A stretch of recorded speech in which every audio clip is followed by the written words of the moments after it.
गलती नहीं कीजिएगा कि कोई चीज पढ़ने के बाद उसको ये चीज पे थोपिएगा कि इसको बढ़िया से हम रिवीजन करेंगे। वो दिन कभी नहीं आता है। जिस दिन दिमाग में आ जाता है ना कि वो दिन हम बढ़िया से पढ़ेंगे, वो एक टाइम आएगा अभी हम कंपाइल कर लेते हैं, नोट्स बना लेते हैं, वो दिन कभी नहीं आता है। तो जो पढ़ रहे हैं उसको एकदम वाइंड अप करते हुए चलिएगा यहाँ पर। और न्यूज़पेपर वगैरह का एडिटोरियल वगैरह वो सब रेगुलर की चीजें। यहाँ पे करंट अफेयर की एक खराबी है ना, जैसे गड्ढा भरते हैं ना, गड्ढा तो 10-20 ट्रैक्टर उसमें मिट्टी डाल देते हैं ना, तब वो बराबर आता है, उसके बाद उसके ऊपर दिखता है। तो करंट अफेयर भी ऐसा है, 1 महीना पढ़िएगा तब तो आप बराबर होइएगा, तब समझ में आएगा। वरना कोई सोचेगा कि पहले दिन हम करंट अफेयर पढ़े, एक हफ्ता आप बोरिंग लगने लगेगा आपको। 1 महीने जब आप उसमें जुड़ जाइएगा तब समझ में आएगा ओह क्या चीज हो रहा है। वरना कोई ऐसे सोचेगा पैरासूट लैंडिंग करे सीधे, अच्छा इसका मतलब है कि मालदीव में सरकार गिरने वाली है।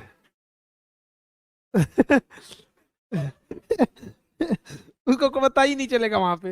वो एक लंबा प्रोसेस होता है उसका। जब आपको, अब ऐसे नॉर्मल समझिए, कोई बिहार का है, उसको बिहार की पॉलिटिक्स इजीली समझ में आती है क्योंकि एक लंबे प्रोसेस से उसको देखते हैं। उसको अगर पूछेगा राजस्थान में सीएम चेंज, मध्य प्रदेश में सीएम चेंज हो गया, तो कहा ये तो चेंज होने के लिए होते हैं। उसको पता ही नहीं चलेगा भैया सीटिंग सीएम को हटाया गया है, तब कहेगा वो सीटिंग सीएम थे वो। क्योंकि आपको जब तक करंट अफेयर में पहले से नॉलेज नहीं है ना, थोड़ा बहुत आपको रहना चाहिए। तो 1-2 महीने आपको लगेंगे किस चीज में, उसको वाइंड अप करने में, आपको बराबर आने में। तो बेटर है आप ना थोड़ा थोड़ा देखते रहिएगा। अब एग्जाम के टाइम पे देखिएगा ना तो एग्जाम का प्रेशर हो जाएगा। तो अभी क्या है ना, नॉर्मल देखते रहेंगे तो आपको एक आदत सी पड़ जाएगी, अच्छा ये ऐसी चीजें होती है, फिर धीरे धीरे चीजें समझ में आ जाएगी। अभी आपने देखा होगा ईरान ने मिसाइल मार दिया था पाकिस्तान के ऊपर, बदले में पाकिस्तान ने भी मार दिया ईरान के ऊपर, मार दिया ना, दोनों आपस में लड़ गए थे यहाँ पे। अब नॉर्मल तो ऐसे लगे यार दोनों लड़ गए, दोनों में समझौता भी हो गया, बट इसमें बहुत क्रूशियल रोल किसने निभाया? चाइना ने। क्योंकि चाइना का इक्वल इंटरेस्ट है, वो इंडिया को काउंटर करने के लिए पाकिस्तान को रखा है और इंडिया को ही काउंटर करने के लिए ईरान को भी रखा है। अब हमारे दो साथी आपस में लड़ेंगे तो भाई मेरा तो काम है भैया चुप कराओ यहाँ पर। तो एक एट ए टाइम कैसे समझ में आएगा आपको? अब कोई पहली बार सोचा तो चाइना को क्या जरूरत है भैया युद्ध में छुड़ाने की, लड़ाई लड़ने दो यहाँ पर, तो वो नहीं होगा यहाँ पे। आपको एक धीरे धीरे धीरे धीरे एक बिल्टअप करना पड़ेगा, वो एक लंबा प्रोसेस होता है यहाँ पे। और अचानक से करेंगे तो कभी नहीं होगा। और ये बड़ा क्रूशियल रोल होते जा रहा है करंट अफेयर का, प्री से लेके मेंस में लेके इंटरव्यू से लेके हर जगह आपका रोल होते जा रहा है। अब तो इंटरव्यू में शुरुआत ही हो रही है, आधे क्वेश्चंस यही से न्यूज़पेपर पढ़े कि नहीं पढ़े, न्यूज़पेपर से उठाया उधर ही रह गया। समझ में आएगी नहीं? और इंटरव्यू एक बहुत बड़ा रोल, देखिए आपके सिलेक्शन में मेंस रोल निभाएगा। बढ़िया पोस्ट मिलेगा कि नहीं मिलेगा इंटरव्यू का मार्क्स डिसाइड कर देता है। तो काफी अच्छा मार्क्स हो जाता है ना वो इंटरव्यू वाला चीज में। मेंस आप अच्छा किए तो सिलेक्शन तो लेके आएंगे, इंडियन पोस्टल सर्विस दे देगा या कहीं ऐसा जगह देगा जो आपकी शायद चॉइस ना हो। तो कई बार ऐसा होता है ना, बिना चॉइस का जॉब करना और बिना पसंद की शादी करना बड़ा टेंशन चीज हो जाता है। भाई या तो मेल की जिंदगी क्या होती है, या तो ऑफिस में होगा अपने वर्क प्लेस पे, या तो घर में। दोनों उसके लिए वो, जैसे उसकी जीवन जो है अर्धांगिनी उभी है, आधा ही कहा जाता है ना। तो वो एक तरह का जॉब भी है, तो आप सेटिस्फाई रह पाइएगा। अब किसी को फौज में जाना है, अब आप उसे रेलवे सर्विस भेज दीजिए, फाइनेंस सर्विस में, पागल रहेगा यार ये हमको कोई उसको आईपीएस लेना है, चला जाएगा रेवेन्यू सर्विस में, अच्छा नहीं लगेगा। तो हर जगह आपको ध्यान रखना है यहाँ पे, और जो जी चीजें रेगुलर चीजें होती हैं उसको ध्यान रखना है आपको। जैसे साइंस है, आपका साइंस बैकग्राउंड है तो बढ़िया है, जिसका साइंस बैकग्राउंड नहीं है वो थोड़ा सा आपको मेहनत करने की जरूरत है। कोई पढ़ने में तेज नहीं है इसमें, और ना ही कोई पढ़ने में कमजोर है। दो ही वर्ड होता है, एक लापरवाह एक जिम्मेदार। जो पढ़ने में कहते हैं ना कमजोर है, हाँ, तो वो कमजोर शब्द बोलने से ना एक सिंपैथी की फीलिंग आती है, ओहो कमजोर है, दीन है, आहा ये बेचारे पे दया करो। ये कल्चर ही खराब है यहाँ पे। हमको तो मेरा बस चले तो इस शब्दे पे रोक लगा दे एजुकेशन सिस्टम में। कमजोर नहीं है तो लापरवाह है। समझ में आएगी नहीं? कोई पढ़ने में तेज नहीं होता है। ऐसे जब बोलते हैं ना कि तेज है पढ़ने में, तो ऐसा लगता है इसके घर वाले हॉर्लिक्स पिलाए होंगे, बॉर्नवीटा खिलाए होंगे, अमीर घर में पैदा हुआ। नहीं नहीं नहीं नहीं, वो सिंसियर है, बचपन से ही सिंसियर है कि नहीं यहाँ पे? अब एक हमारे साथ एक लड़का पढ़ता था, वो हमसे कह रहा है कि भाई तुम लोग 6 घंटे बैठ के पढ़ देते हो ना, तो भी तुम्हारा यही पोजीशन है। हम जिस दिन 6 घंटे पढ़ देंगे ना उस दिन गर्दा उड़ा देंगे। हम कहेंगे सुन सुन सुन, 6 घंटा जिस दिन बैठेगा ना उस दिन कमर दर्द की गोली खाएगा।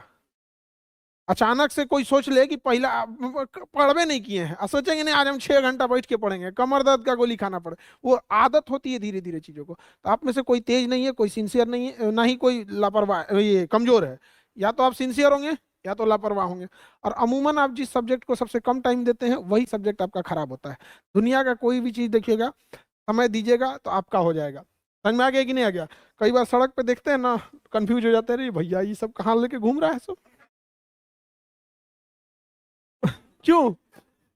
समय दिया है।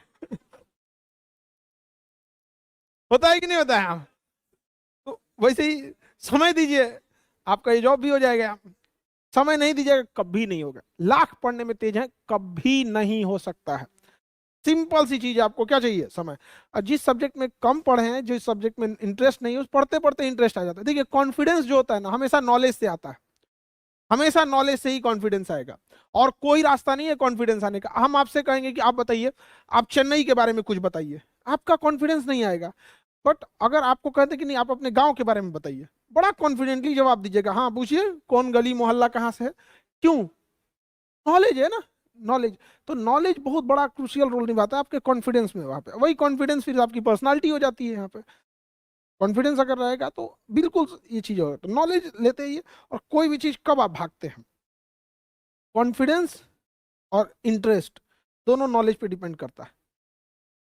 अगर आपके पास नॉलेज नहीं है ना, तो सबसे पहले आपका उससे इंटरेस्ट खत्म हो जाएगा, और फिर उसको कॉन्फिडेंस खत्म हो। जैसे हम आपको भाषण दे चाइनीज भाषा में, खूब बेहतर भाषा भाषण दे, और सारा लेक्चर किस में दे? चाइनीज।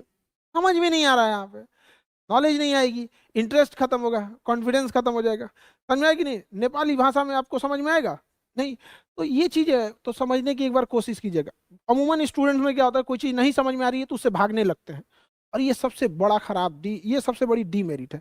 ये सब चीजों से आप लोग बचिएगा। समझ में आ रहा है कि नहीं आ रहा? बाकी और कोई डाउट तो आप बताइए, आप लोग को कोई पर्सनल, वरना हम लोग तो इसे समझाते ही रहते हैं। रिवीजन में हमेशा याद रखिएगा, रिवीजन और पढ़ाई दोनों में अंतर होता है। आप रिवीजन जब कर रहे होते हैं तो याद रखिएगा कि आप 20% से ज्यादा चीजों का अगर रिवीजन कर रहे हैं तो आप टाइम पास कर रहे हैं। जैसे सपोज कीजिए कि आपने कोई एक पेज पढ़ा, एक पेज पढ़े, तो रिवीजन में उस पूरे एक पेज का आपके पास निचोड़ रहना चाहिए। 20% एरिया, उसमें हर एक चीज इंक्लूड रहना चाहिए। जैसे आप कोई भी चीज पढ़े, 50% तो आपको ऐसा बाई हार्ट मेमोरी में याद हो जाएगा। जैसे वॉल्केनो पढ़ रहे हैं, साइंस एंड टेक ही पढ़ रहे हैं, चंद्रयान पढ़ रहे हैं, जैसे आदित्य एल1 पढ़ रहे हैं, तो कुछ चीजें तो याद ही हो जाएंगी। तो क्या उसको रिवीजन करना समय की बर्बादी है कि नहीं? कुछ चीजें हैं जो कभी कभी दिमाग टंग स्लिप होती है, दिमाग में रहता है, टंग स्लिप होती है, यार यार ये दिमाग में, ये एल1 का मतलब लैंग्वेजियन पॉइंट ये क्या होता है, कुछ चीजें ऐसे होती है। उस पर एक सिंगल टिक मारिए कि भैया ये हमको ना जुबान से ही नहीं निकलता है। और कुछ चीजें होती है दिमाग में घुसता ही नहीं है, या फिर याद रहेगा ना बार बार भूलेगा, बार बार भूलेगा। जैसे अगर हिस्ट्री में देखेंगे तो एंग्लो इंडियन वार, कभी एंग्लो मैसूर होगा, कम एंग्लो कर्नाटक होगा, कम एंग्लो मराठा होगा, एंग्लो अवध हो जाएगा, पागल हो जाएगा आदमी सब वहाँ। तो वो ज्यादा क्रूसियल, तो उस पर डबल टिक मारिए। तो जिस पे डबल टिक है वो ब्रेन में उसको रखना जरूरी है, जिसपे सिंगल टिक है जबान पर, जिसपे कोई टिक नहीं उसको छोड़ के निकल जाइए। समझ में आ गया कि नहीं आ गया? लेकिन रिवीजन कैसे करते हैं आप लोग? पूरा पढ़ेंगे, समय की बर्बादी है। क्यों पूरा पढ़ रहे हैं? लाइन बाई लाइन कोई चीज कभी नहीं पढ़ी जाती ना। रिवीजन मतलब क्या? 20%, 20%, 10% एकदम। और कोई भी चीज पढ़ रहे हैं, एक पेज को अगर आप 5 लाइन में नहीं हटा सकते हैं रिवीजन के लिए, रिवीजन की कॉपी या फिर साइड में ही नीचे कुछ जिस्ट बना के रखे रहिए, खटाखट खटाखट उस चीज को, उस समराइज होना चाहिए किसी भी छोटी सी चीज का यहाँ पर। समझे? जैसे कभी किसी देखिए कोई भाषण देता है ना, तो क्या पूरा भाषण लिख के रखेगा? उसका कुछ की पॉइंट्स लिख देता है सामने कि अच्छा हमको इस चीज पे चर्चा करनी है। समझा गया? जैसे आप सपोज कीजिए कि आप एरिया के डिस्ट्रिक्ट मजिस्ट्रेट हो गए, आपको कहीं भाषण देने के लिए बुलाया गया, तो आप क्या पूरा लाइन बाई लाइन लिख के जाइए, कुछ की पॉइंट्स लिख लीजिएगा, कुछ डेटा जो भूलते होंगे वो लिख लीजिएगा यहाँ पर। जैसे आप सपोज कीजिए कि आप जिस एरिया में गए वहाँ सूखे की प्रॉब्लम है, तो वहाँ पर आप सूखा, ड्रॉट या फ्लड जो भी है वो एक बस हाईलाइट कर देंगे, फ्लड, तो आप समझ जाएंगे। पूरा लिखिएगा नहीं फ्लड, उसमें क्या की पॉइंट्स हैं वो सब चीज़ें, तो बस की पॉइंट देखिएगा बाकी। और पूरा रिवीजन अगर पढ़ रहे हैं तो फिर दिक्कत है। ठीक है? और कोई डाउट? हाँ, वो थोड़ा सा आपका ना बैकग्राउंड इशू आता है, समझ आए कि नहीं? तो क्योंकि ह्यूमैनिटीज से है तो थोड़ा सा क्या है कि शुरुआती बैकग्राउंड उतना क्लियर नहीं है। अब कोई साइंस टर्मिनोलॉजी वो क्या है ना कि आपको तो फिर बैकअप पढ़ के आना पड़ेगा। इसके लिए क्या है ना कि आपको 2 बार ना देखना पड़े, पहले से ही देख लीजिए। कि क्या टॉपिक आने वाला है, या फिर सर से पूछ लीजिए सर कल कौन सा टॉपिक आएगा, हमको थोड़ा पहले पढ़ना पड़ता है, मेरा साइंस उतना ठीक नहीं है। नॉर्मल, शर्माना नहीं है। अंग्रेजों से एक चीज सीखिएगा, उसके मुंह पे खड़ा होकर कहिएगा ना तुम इंडिया को लूटे हो, तो कह देगा हाँ, एक्सेप्ट कर लेगा, हाँ हाँ हाँ लूट लिए थे हम। तुम जलियांवाला बाग में तुमने पूरी तरह से मैसेकर कर दिया था, हाँ हो गया था उस time। और हम लोग में क्या होता है ना, थोड़ा सा अभी एक इंटरव्यू ले रहे थे एक आदमी को, उसका फर्स्ट चॉइस था आईपीएस, और पहले से वो किसी बैंक में जॉब में थे। वो घुमा फिरा के बता रहा था, अरे भाई बोलो ना कि आपको बैंक से अच्छा आईपीएस लगता है, इसमें शर्माना क्या है? तो नहीं सर बैंक का भी जॉब बहुत अच्छा है, बट हम ये सोचे, शर्मा क्यों रहे भाई, सामने वाला बूढ़ा हो गया उसी डिपार्टमेंट में बैठ गया। समझ में कि नहीं आ गया? आप एक्सेप्ट कर लिए, पहले से पढ़ के आइएगा, थोड़ा सा टाइम बचेगा। ठीक है, और कोई डाउट? हाँ हाँ, पहले तो देखिए, पहले कि आपको थोड़ा सा नॉलेज ले लीजिए। जो सब्जेक्ट खत्म हो गया है पहले उसको प्री के हिसाब से पढ़िए, जब जैसे खत्म हो गया अब उसके आंसर राइटिंग करिए। शुरुआत में कभी आंसर राइटिंग सही नहीं हो सकता। आंसर राइटिंग वैसे ही है जैसे पानी में तैरना है। आप बताइए हम कैसे तैरेंगे? हम आपको आंसर राइटिंग सिखा देते हैं। अब हमको बताइए, हमको तैरने नहीं आता, हम कैसे तैरेंगे? पहले पानी में कूदना पड़ेगा। अब हम प्लानिंग करेंगे यार कब से कूदें, आज कल कोई गड्ढा खोजे, या तो बहुत गड्ढा है यार। मोस्ट ऑफ द चांसेस में इंसान 1 साल बर्बाद कर देता है अपना, कि हमको तैरना सीखना है प्लानिंग के चक्कर में। सबसे आसान तरीका, आज गए गांव का जो नॉर्मल गड्ढा था उसी में ट्राई मार दिए, जिसमें डूब ना सके, ना भी आए तो डूब ना सके। फिर धीरे धीरे धीरे धीरे बढ़ाते गए, 10 दिन में सीख जाएंगे। वैसे ही आपको कुछ नहीं करना है, जो लिखना चाहते हैं आज लिखिए, छोटा सा टॉपिक लिखिए, ठीक है? और कोशिश कीजिए कि कम चीजों में ज्यादा बातों को लिख सके आप। उसका सहारा कैसे लिख सकते हैं? कभी न्यूज़पेपर से कोई कटिंग लीजिए, पहले पढ़ लीजिए, एडिटोरियल पढ़ लीजिए। पढ़ने के बाद आप सोचिए कि दोबारा मत पढ़िए उसको, एक बार पढ़ लीजिए, जितना याद आ रहा है उसको लिखिए, फिर उससे मिलाइए कितना छूट गया। फिर अगले दिन हो सकता है पहली बार लिखे 70% छूट जाएगा, अगली बार 50-50 होगा। फिर एक ऐसा समय आएगा जब आपको बहुत अच्छा कमांड हो जाएगा। दूसरा कोई रास्ता नहीं है, जब तक आप लिखिएगा नहीं, कोई नहीं आंसर राइटिंग सुधार सकता, चाहे कितना भी दिमाग लगा दिए। नॉलेज अलग चीज होता है, लिखने, हाँ लिखने के टाइम एक जरूर कीजिएगा, लिखने से पहले कुछ टॉपिक हाईलाइटेड कर दीजिएगा, एक एक वर्ड में, हाँ ये चीजों को लिखना है। समझा? जैसे भूकंप पे लिख रहे हैं तो ह्यूमन की वजह से क्या हो सकता है, जैसे डैम बनते हैं, रिजर्वायर बनते हैं, या फिर एटॉमिक जो रिएक्टर होते हैं, या फिर ब्लास्ट करके जो टेस्ट किए जाते हैं वो सब। तो पहले topic by topic, topic by topic, फटाफट फटाफट एक लिख दीजिएगा। अगर आपके पास 20 टॉपिक है ना, 20 पॉइंट्स है ना, आपका आंसर कंप्लीट। क्योंकि जो बच्चा प्री प्री पास करके मेंस में पहुंचा है, अगर उसको 20 पॉइंट्स ही लिख देते हैं तो पॉइंट्स पे आराम से वर्ड सेंटेंस बना बना के कंप्लीट कर देगा। दिक्कत कहाँ आती है पता है? और थॉट्स में गायब हो जाता है। पॉइंट्स उसके पास रहना चाहिए, ठीक है? और कोई दिक्कत? ऑप्शनल, देखिए ऑप्शनल टोटल जितने हैं ना, उतना टोटल ऑप्शनल हम लोग ये गारंटेड नहीं कर सकते कि जितने ऑप्शनल के पेपर हर कोई हर सब्जेक्ट लेके, तो पॉसिबल नहीं है। लेकिन मैक्सिमम जो फेमस, जो ज्यादा बच्चे प्रीफर करते हैं, वो सारे ऑप्शनल चलेंगे। But A to Z optional की हम लोग गारंटी, अब आप समझते हैं मजबूरी, तो कुछ चीजें आप लोग को सेल्फ भी देखना पड़ेगा, ठीक है? देखिए साइड बुक्स, जब भी बुक्स रखिएगा साइड बुक, तभी आपको अच्छा लगेगा जब आपके पास कोई नॉलेज है। आप बाजार में 2 बुक्स खरीदने जाइए, सपोज कीजिए कि आपको नेपाली लिटरेचर की एक बुक लेना है, और आपका फेवरेट सब्जेक्ट कौन सा है? हिस्ट्री। एक हिस्ट्री की बुक खरीदनी है, और नेपाली लिटरेचर का खरीदना है। आप कभी जस्टिफाई नहीं कर पाइएगा कि कौन बुक अच्छा है या खराब है। तो किसी भी बुक को लेने से पहले पहले उसका नॉलेज होना चाहिए। बुक हम क्यों लेते हैं? कि हमारे नॉलेज को इन्हांस करे। आपको कुछ पता ही नहीं है तो कोई भी बुक लीजिएगा तो इन्हांस होने लगेगा। नोट्स हमेशा, अभी आपको बताएं, वो चीज बताएं जो भूलते हैं। 2 ही चीज का नोट्स होना चाहिए, एक जिसे दिमाग भूलता है, एक जिसे टंग स्लिप होता है। समझा कि नहीं आ गया? उसी चीज के नोट्स होने चाहिए। पर्सनल नोट्स उसी चीज के होने चाहिए, क्योंकि जब आप रिवीजन करते हैं तो आप समझिए कि हमारा रिवीजन का एक सीधा सा फंडा है, एक पेज रिवीजन में 20 सेकंड से ज्यादा टाइम लग रहा है, आपने अपने रिवीजन पे वर्क ही नहीं किया है। आप कोरम पूरा करने बैठे हैं, एक पेज 20 सेकंड, आपको पॉइंट्स ही तो भूलेंगे। किसी में डेटा ज्यादा लग रहा है तो 1 मिनट, बट आपको पॉइंट्स ही तो भूलते हैं। अब आपने सपोज कीजिए कि आपको पता है कि भूकंप का कारण जैसे एक रिजर्वायर भी बनता है, तो टीचर समझा दिए हैं आपको, रिजर्वायर वहाँ पे, रीजन्स बिहाइंड द अर्थक्वेक, उसमें मैन मेड रीजन में रिजर्वायर, वहाँ अगर अंडरलाइन है रिजर्वायर, तो आप वहाँ फिर पढ़िएगा क्या कि नहीं, रिजर्वायर बहुत बड़ा वो डैमेज करता है, रोटेशन पे इफेक्ट डालता है। थ्री गॉर्जियस डैम इसका एग्जाम्पल है, चाइना में है, ब्रह्मपुत्र नदी। परेशान हो जाएंगे लोग यहाँ पे। समझ में आ रहा है कि नहीं आ रहा? पहले नॉलेज रखिए, उसके बाद ही आप बुक्स ले पाइएगा। हाँ हाँ बताइए।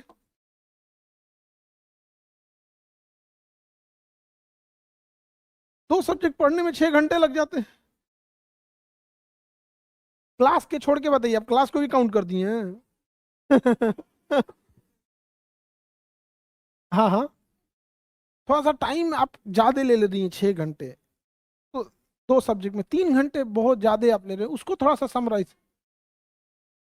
हाँ, सी सेट तो प्रैक्टिस की चीजें उसमें लगी जाते हैं यहाँ पे। तो थोड़ा सा आप उसी चीज को कम्प्रोम थोड़ा सप्रेस कीजिए। और आ, आपके साथ में जो भी पढ़ने वाले हैं वहाँ पे, तो एक बार जरा डिस्कस करके एक टॉपिक वाइज की थोड़ा सा इस पे वो बड़ा मुश्किल हो पाता है।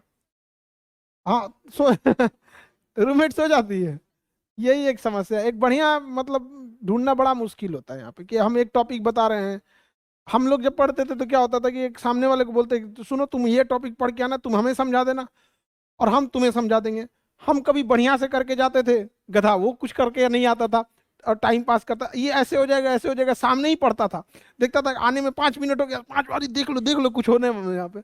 ये थोड़ा सा है, तो ग्रुप स्टडी अच्छा होता है, बट जब जब तक इंटीग्रिटी और एथिक्स बरकरार है तब। अदरवाइज में आपको खुद से थोड़ा सा टाइम मैनेज करना पड़ेगा। जो चीज़ जैसे इतना लंबा भी टाइम नहीं लीजिए, पूरा line by line topic by topic है, थोड़ा सा हो जाता है स्टार्टिंग में। पर्सनालिटी और थिंकिंग के लिए, पर्सनालिटी तो भाई आपका नॉलेज से आते आते धीरे धीरे सही होगा। थिंकिंग में क्या चीज डेवलप करना चाहते हैं, ये सब चीज कभी मत सोचिएगा। समझ में आ गया कि नहीं आ गया? जैसे आप करें कि सोचना चाहिए कि डीएम बनने के लिए क्या क्या होना चाहिए, ये सब चीज दिमाग से ही निकाल दीजिएगा। आपको बस चुपचाप पढ़ाई करना है। आपका मेन गोल होना चाहिए मेंस में अच्छा मार्क्स लाना है। बट आपका गोल क्या है?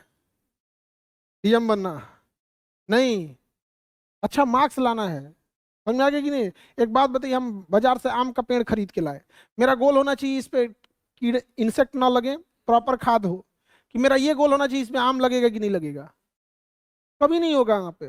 फिर हम बीज के प्रोसेस छोड़ देंगे। अगर उसको इंसेक्ट से बचा लिए, प्रॉपर उसको हम फीडिंग करा दिए, फर्टिलाइजर मेंटेन रखें, बड़ा होने के बाद क्या निकलेगा उसमें? आम ही तो निकलेगा। कहेंगे जा इसमें अमरूद निकल गया। अब यूपीएससी आप निकाले हैं तो ऐसा थोड़ी ना कि आपको फिर तब कहेगा कि नहीं अब ट्रेन चलाइए। क्या देगा आपको? डिस्ट्रिक्ट का ही कोई ना कोई देगा, और रैंक पे डिपेंड करता है।